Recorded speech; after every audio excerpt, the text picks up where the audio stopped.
Paz, irmãos, tudo bem? No texto de hoje, na mensagem de hoje, eu gostaria de refletir com os irmãos sobre questões de decisões que nós temos que tomar no dia a dia, nas nossas vidas. A vida são feitas de escolhas, nós temos que tomar decisões o tempo todo. A grande questão é que essas escolhas, essas decisões que temos que tomar, nem sempre elas são fáceis, né? São difíceis as decisões. Quando nós olhamos questões simples, que nós temos que escolher algo que é melhor ou algo que é pior, talvez seja mais prático. Mas e quando nós precisamos escolher sobre duas coisas boas e que nós temos que descartar, abrir mão de uma e ficar com outra? Ou duas coisas más que nós temos que escolher aquela que é menos pior, e as questões elas vão ficando cada vez mais difíceis. Então, escolher é atribuir valor às coisas. Necessariamente eu valoro, ou seja, eu estabeleço valores sobre as coisas e isso me ajuda a escolher. É isso que nós chamamos de valores morais, né? Então algo é mais valioso ou aquele é mais valioso, isso vale tanto para mim, isso nos ajuda a escolher. Então, precisamos de modelos referenciais para isso. Nós não conseguimos atribuir valor a alguma coisa se eu não tenho uma base do que é bom e do que é ruim, do que é certo e do que não é.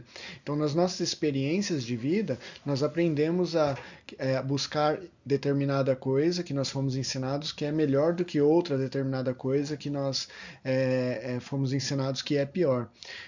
Então, com base nisso, nessa linha de pensamento, nós precisamos buscar nas Escrituras o que a Bíblia tem a nos dizer nesse sistema de valores, como nós devemos valorar as coisas, estabelecer esses valores, para que as nossas decisões sejam baseadas nos princípios de Deus, nos princípios cristãos. Eu gostaria de convidá-lo a abrir em Jeremias 6,16. Aqui no slide a gente vai colocar o texto.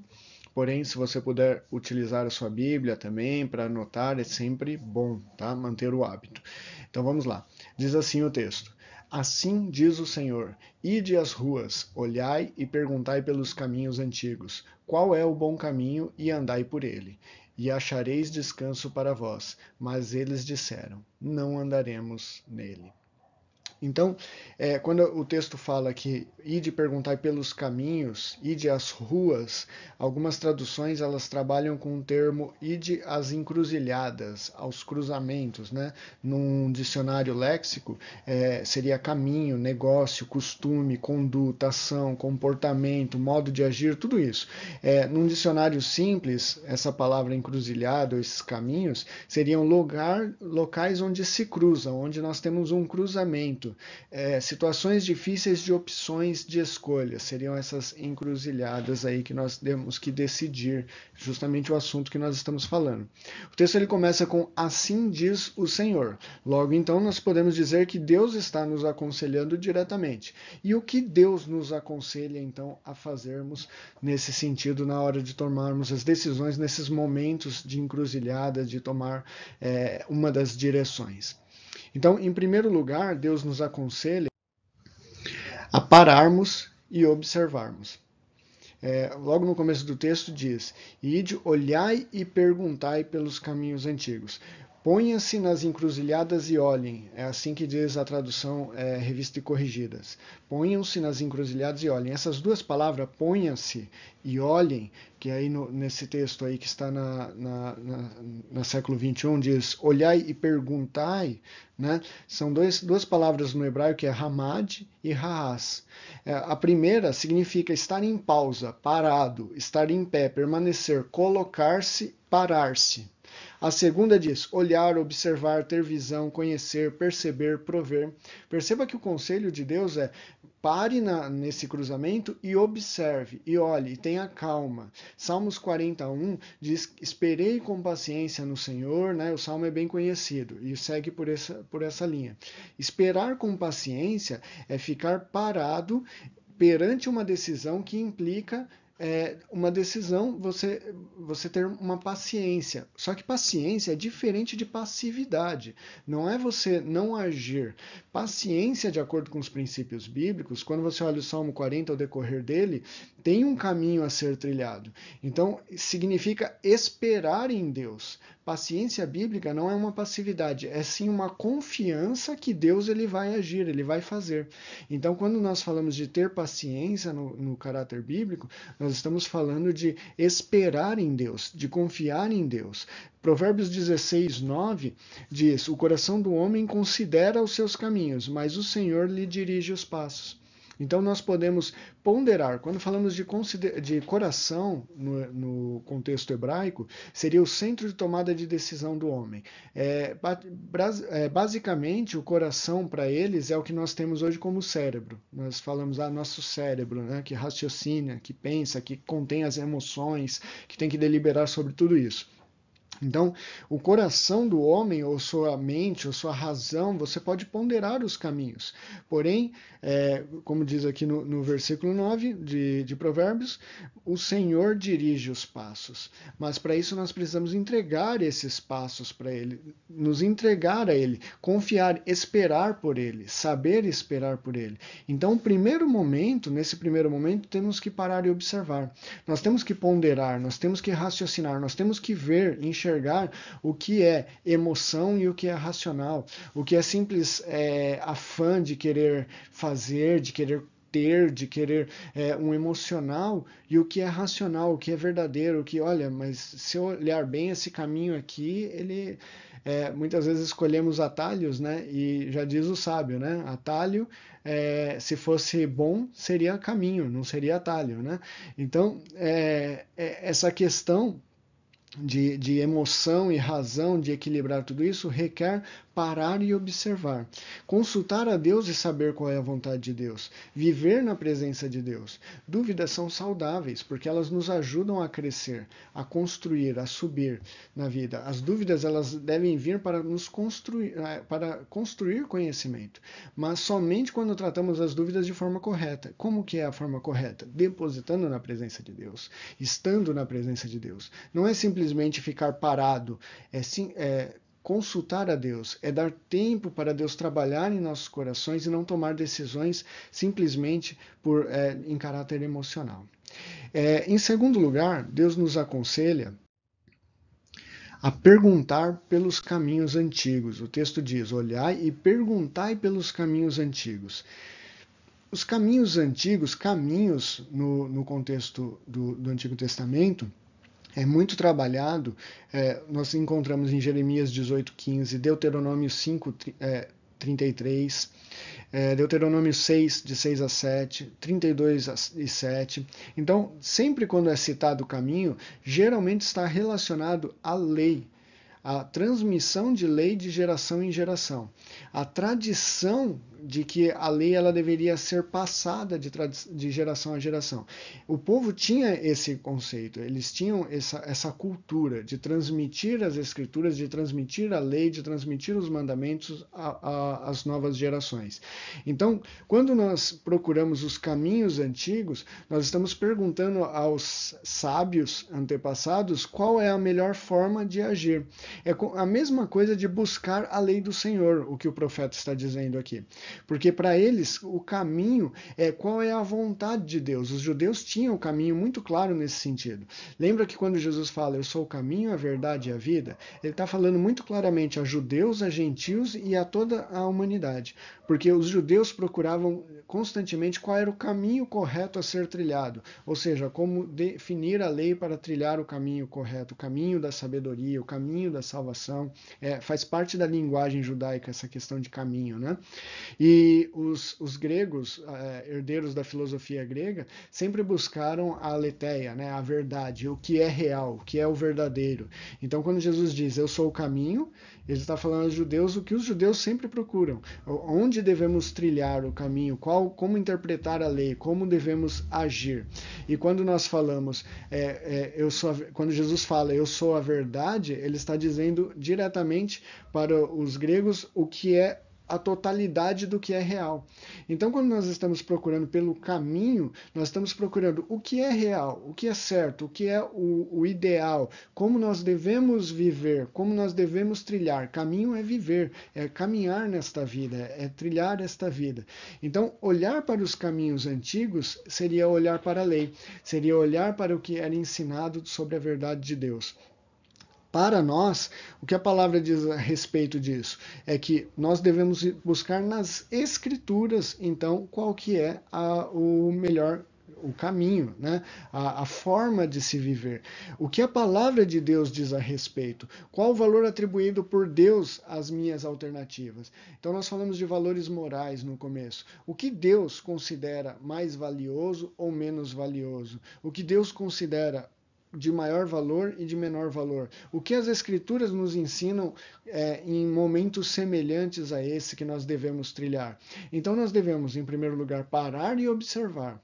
Em um segundo momento, consultar as Escrituras, os caminhos ensinados nas Escrituras, de como nós devemos agir, buscar nas Escrituras a verdade, a vontade. Agora, sejamos bem sinceros, quantas vezes que você tem que tomar alguma decisão e você para e espera Deus falar ao seu coração? Muitas vezes a gente fala assim, eu coloco Deus em primeiro lugar. Eu digo, Senhor, eu preciso tomar uma decisão, fala aí, e você vai e faz. Então nós temos duas questões aqui. A primeira delas é o parar e observar, ou seja, ponderar o que é emocional, o que é meu e o que é real, o que é a vontade de Deus, e perguntar, Deus, qual é a sua vontade? E observar, deixar ele falar nas Escrituras, através da pregação da palavra, falar com você. Agora, a segunda questão é que às vezes nós temos que tomar decisões realmente que não dá tempo de nós pararmos, irmos para casa e lermos a Bíblia. Nos é dado um prazo de tomar a decisão naquele momento. Qual a solução para isso? Estarmos constantemente em contato com os caminhos do Senhor, para que nós possamos, quanto mais possível, no momento de tomar a decisão, ter o conhecimento do bom caminho. Qual é o caminho antigo? Que nos leva ao terceiro conselho de Deus aqui. Em terceiro lugar, ele nos aconselha a seguir o bom caminho. Diz aí o texto, né? Ide às ruas, às encruzilhadas, olhai e perguntai pelos caminhos antigos qual é o bom caminho e andai por ele. O que é esse bom caminho que nós devemos seguir, que nós devemos andar por ele? Nós já falamos que caminho seria modo de vida, um estilo de vida, viver, caminhar nesta vida, né? E no Antigo Testamento nós vimos ali as referências aos caminhos antigos como referência à lei e tudo mais. Quando nós chegamos nos ensinos à igreja no Novo Testamento, Paulo, em Gálatas 3:24, diz que a lei ela serve de aio para nos levar a Cristo, ou seja, nos serve de guia, de pedagogo, daquele que pega nas nossas mãos e nos ensina como nós devemos aprender. É interessante ele usar esse termo aio, esse termo paidagogos, né, no grego, porque é bem a origem do termo pedagogia mesmo, né, de um educador. O aio era aquele na época da cultura romana que pegava a criança na sua primeira infância e acompanhava ela até o final dos seus estudos. Não existiam os colégios como temos hoje, né, as escolas para você levar ele para a escola e cumprir um currículo, né? Então você tinha aquela pessoa que caminhava com a criança, que ajudava no processo de educação da criança. Então Paulo diz que a lei é para nós como um guia, como um aio, que nos guia até a Cristo. Então, quando nós olhamos para os caminhos antigos, dentro do conceito que falamos no tópico anterior, nós encontramos o bom caminho, que é Jesus. Ele diz em João 14:6, eu sou o bom caminho.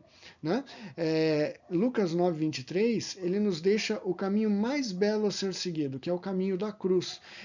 Na sequência, Cristo implica que para nós chegarmos ao bom caminho, nós temos que negar a nós mesmos e tomarmos a nossa cruz, ou seja, tomarmos o exemplo que é dado por Cristo a nós. Aqui algumas questões a gente já pode levantar, algumas perguntas práticas para o dia a dia que a gente já pode fazer. Dentro dos princípios que Jesus deixou para nós podemos perguntar, a minha decisão agradará a Deus? A minha decisão, ela somará para o reino? com as pessoas do reino, com a obra do reino? A minha decisão edificará o próximo? A minha decisão, ela trará proveito a outros? A minha decisão prejudicará alguém? Perceba que nessas 5 perguntas está o pressuposto de João 3,16, de 1 João 3,16, porque João 3,16, Jesus entrega-se pela humanidade. Deus tanto amou que deu seu único filho. O bom caminho é seguir o caminho de Cristo, é carregar a nossa cruz, é seguir o exemplo dele. Algo que foi compreendido por João, e em 1 João 3,16 escreve: devemos agir seguindo o caminho. Assim como Jesus deu a sua vida, nós devemos dar a vida pelos nossos irmãos. Então, nós devemos seguir os passos de Jesus. Implica-se a negar a nós mesmos, fazer aquilo que Jesus entende como certo. É o que Paulo fala, né, de não vivo mais eu, mas Cristo vive através de mim. Eu não caminho mais, mas eu trilho o caminho de Cristo, né? Eu vou caminhar os caminhos de Cristo. Mas perceba nessas 5 perguntas, a minha decisão agradará a Deus, somará para o reino, edificará o próximo, trará proveito para outros, prejudicará alguém. Perceba que eu não estou pensando em mim em momento algum. Eu estou negando o meu eu. Isso é completamente contrário à cultura atual. A cultura do mundo pós-moderno. A cultura do eu, ao culto ao eu, que nós já falamos numa mensagem recente. Isso é contrário aos nossos próprios instintos de sobrevivência. O que Deus está querendo nos ensinar é que nós devemos negar a nossa própria natureza humana de querer buscar o que é bom para nós mesmos. Perceba, faz uma avaliação sincera. Quando você vai tomar uma decisão, qual dessas perguntas é a que você pensa primeiro? Geralmente é o que é melhor para mim. Né? E geralmente o conselho que é dado a outras pessoas é esse. E o que eu devo fazer? Faça aquilo que você será mais feliz, o que é melhor para você, tal. Tome essa decisão. Perceba que é na contramão do que as escrituras dizem. Por isso nós precisamos parar e observar. Porque nós precisamos observar e verificar o que é eu falando, o que é eu buscando o meu instinto da minha natureza pecadora, de querer buscar a minha vontade, e perguntar o que as escrituras dizem, o que os caminhos antigos dizem, o que os ensinos da palavra de Deus diz.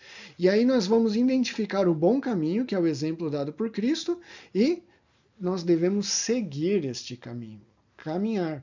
Então perceba que as decisões elas têm que ser tomadas, mas elas têm que ser resolvidas e nós precisamos tomar uma atitude e vamos arcar na presença de Deus com todas as decisões que nós tomamos em nossa vida. Concluindo, Deus nos aconselha então, no momento de decisão, de difíceis decisões, a pararmos e observarmos, perguntarmos qual é a sua vontade e seguir o exemplo de Jesus, o exemplo dado por Cristo. O povo, no final desse texto, deu uma resposta muito triste. Eles disseram: não andaremos nele, não andaremos nesse caminho. O todo da profecia, além dos outros versos, colocando o texto no contexto, é uma profecia contra o povo de Israel, que justamente escolheu não seguir a aliança que foi feita com Deus. Consequência para o povo de Israel foi o exílio, foi ser exterminado como povo, levado a exílio por outros povos. Eles foram punidos por isso, eles sofreram as consequências das escolhas. Para nós também há consequências às nossas escolhas. Nós somos exilados neste mundo também. Ansiedade, culpa, vazio, desespero, todas essas questões são consequências das decisões que nós tomamos. Ainda é tempo de pararmos, observarmos e trilharmos um bom caminho. Por isso que quando nós falamos a uma pessoa que não segue os princípios de Deus, nós falamos de conversão. Porque conversão é justamente referência a trânsito, a caminho. Você está numa direção e você faz uma conversão, você vai no sentido oposto. É uma virada para sentido totalmente contrário. Então, converter-se é mudar o seu caminho. A todo momento, Deus propõe a nós a possibilidade de mudarmos de caminho.